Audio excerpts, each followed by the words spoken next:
സംസ്ഥാന ജനറൽ സെക്രട്ടറിയായ ശ്രീ അനൂപ് ആൻ്റണി ഇപ്പോൾ ഈ പ്രാവശ്യം തിരുവല്ലയിൽ നിന്നാണ് ജനവിധി തേടുന്നത്. അദ്ദേഹം ഇവിടെ മണ്ഡലത്തിൽ വളരെ കാലങ്ങളായിട്ട് ഇവിടെ പ്രവർത്തിച്ചുകൊണ്ടിരിക്കുന്ന ഒരു വ്യക്തി കൂടിയാണ്. ഈ ഇത്രയും നാളത്തെ ഇന്നിപ്പോൾ നോമിനേഷനൊക്കെ കൊടുത്തു.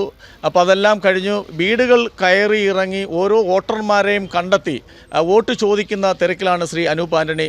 എന്താണ് ഇവിടുത്തെ ജനങ്ങളുടെ നിന്ന് കിട്ടുന്ന അഭിപ്രായങ്ങൾ? കഴിഞ്ഞ ഏതാണ്ട് 5 പ്രാവശ്യമായിട്ട് ഇവിടെ MLA ആയിട്ടിരിക്കുന്ന മാത്യു തോമസാണ് എതിരാളി.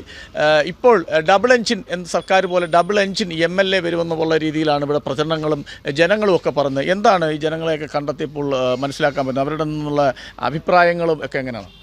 ഒന്ന്, തിരുവല്ല എന്ന് പറയുന്നത് നമ്മുടെ ഈ സ്ഥലം ഒട്ടേറെ ഒരു പാരമ്പര്യവും ഒരു വലിയ ചരിത്രവും ഒക്കെ ഉറങ്ങുന്നൊരു സ്ഥലമാണ്. ഒപ്പം ഇവിടുത്തെ തിരുവല്ലയിലെ ജനങ്ങൾ എന്ന് പറഞ്ഞാൽ ഇപ്പോൾ ലോകത്തിൻ്റെ ഏതൊരു കോണിൽ പോയാലും ഒരു തിരുവല്ലക്കാരനെ കാണാൻ കിട്ടും. അപ്പോൾ ലോകം കണ്ട ഒരു വ്യക്തി കൂടിയാണ് തിരുവല്ലക്കാരൻ. അപ്പോൾ തിരുവല്ലക്കാർ ലോകത്തിൻ്റെ ഓരോ ഭാഗത്തു നിന്ന് പോകുമ്പോഴും അവർക്ക് സ്വന്തം നാടിനെക്കുറിച്ചൊരു ഒരു കൺസെപ്റ്റ് ഉണ്ട്, നമ്മുടെ നാട് ഇങ്ങനെ ആവണം എന്നുള്ളത്.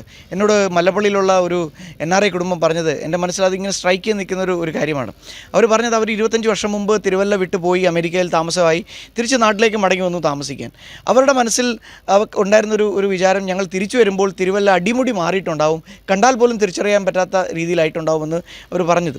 പക്ഷേ അവർ തിരിച്ചു വന്നപ്പോൾ കണ്ടത് എങ്ങനെയാണോ ഒരു 25 വർഷം മുമ്പ് തിരുവല്ലയെ കണ്ടിട്ട് പോയത് അതേപടി തന്നെ കിടക്കുകയാണ് തിരുവല്ല, യാതൊരു മാറ്റവുമില്ല. എന്ന് പറഞ്ഞാൽ 25 വർഷം എന്ന് പറഞ്ഞാൽ ചെറിയ കാലയളവല്ല. ഒരു യുവാവ്, ഒരു കൊച്ചുകുട്ടി യുവാവേണ്ട പ്രായമാണ് 25 കൊല്ലം എന്ന് പറയുന്നത്. അവൻ സ്വന്തം കാലിൽ നിൽക്കേണ്ട ഒരു പീരീഡാണ്. എന്ന് പറഞ്ഞാൽ ഇവിടുത്തെ MLA ആകുന്ന സമയം ജനിച്ച വ്യക്തിയാണ് ഇന്ന് യുവാവായി നിൽക്കുന്നത്. പക്ഷെ അവനെ സംബന്ധിച്ച് അവൻ ഇന്ന് ചിന്തിക്കുമ്പോൾ അവൻ യുവാവായെങ്കിലും തിരുവല്ലയുടെ വികസനം മാത്രം യുവാവായിട്ടില്ല. തിരുവല്ലയുടെ വികസനം ഇപ്പോഴും ശിശുവായി തന്നെ നിൽക്കുകയാണ് എന്നുള്ള ഒരു ചിന്ത അവൻ്റെ മനസ്സിലുണ്ട്. അതുകൊണ്ട് തീർച്ചയായിട്ടും തിരുവല്ലയുടെ ജനങ്ങൾക്ക് ഒരു വികസന സ്വപ്നങ്ങളുണ്ടായിരുന്നു. ആ സ്വപ്നങ്ങൾ കൃത്യമായി നടപ്പിലായിട്ടില്ല എന്നുള്ളൊരു വാസ്തവമാണ്.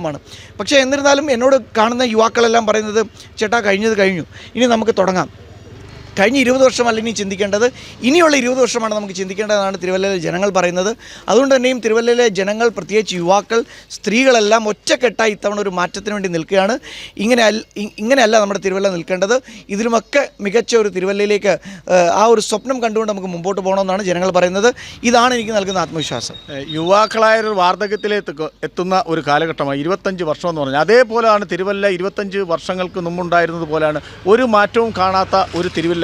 ഇപ്പോൾ തന്നെ നരേന്ദ്രമോദി സർക്കാർ വന്നതിന് ശേഷമാണ് കേരളത്തിൽ ഒരു മാറ്റം എന്ന് പറഞ്ഞ് ഒരു നാഷണൽ ഹൈവേയിൽ റോഡ് വികസനങ്ങൾ നടന്നുകൊണ്ടിരിക്കുന്നത്. ഇതേപോലെ ഒരു മാറ്റം തിരുവല്ലയിലെ ജനങ്ങൾക്ക് ഉണ്ടാകണമെന്ന് അവർ ഉള്ളുകൊണ്ട് ആഗ്രഹിക്കുന്നു.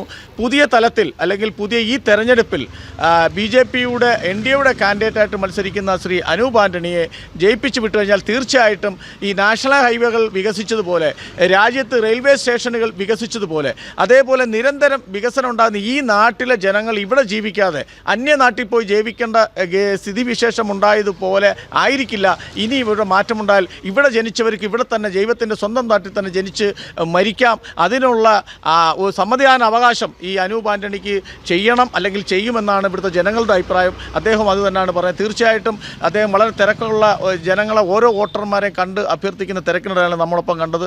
എന്തായാലും നമ്മൾ മണ്ഡലത്തിലെ പല ഭാഗങ്ങളിലും പോയി ജനങ്ങൾ എന്താണ് പറയുന്നത് നമ്മൾ അഭിപ്രായം തരുന്നതായിരിക്കും. കർമ്മ ന്യൂസ്, രാംഭദ്രൻ.